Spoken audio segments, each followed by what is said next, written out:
வணக்கம். அதாவது தென்காசி மாவட்டம் இளஞ்சி தனியார் மண்டபத்தில் இன்று மாலை முன்னாள் முதல்வர் ஓ பன்னீர்செல்வம் தலைமையிலான அதிமுக தொண்டர்கள் உரிமை மீட்பு குழு ஆலோசனை கூட்டம் நடைபெறுகிறது. இதையொட்டி ஓ பன்னீர்செல்வம் தென்காசி மாவட்டத்திற்கு வருகை தர உள்ள நிலையில் அவரது வரவேற்புக்காக அவரது ஆதரவாளர்கள் விளம்பர பதாகையை வைத்துள்ளனர். இதில் அனைத்திந்திய அண்ணா திராவிட கழகம் என்ற பெயரை பயன்படுத்தியுள்ளதாக குற்றச்சாட்டு எழுந்துள்ளது. இந்த நிலையில் குற்றாலம் காவல் நிலையத்திற்கு அனைத்திந்திய அண்ணா திராவிட முன்னேற்ற கழகம் வழக்கறிஞர் பிரிவு சிவக்குமார் தலைமையிலான புகார் மனு அளிக்கப்பட்டது.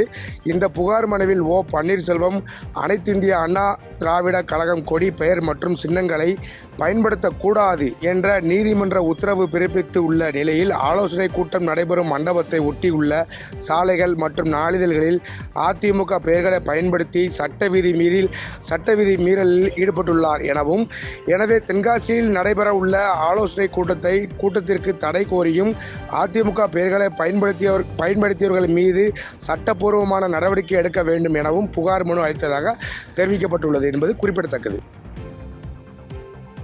பாதகம் செய்பவரை கண்டால் நாம் பயங்கொள்ளலாகாது பாப்பா, மோதி மிதித்து விடு பாப்பா, அவர் முகத்தில் உமிழ்ந்து விடு பாப்பா.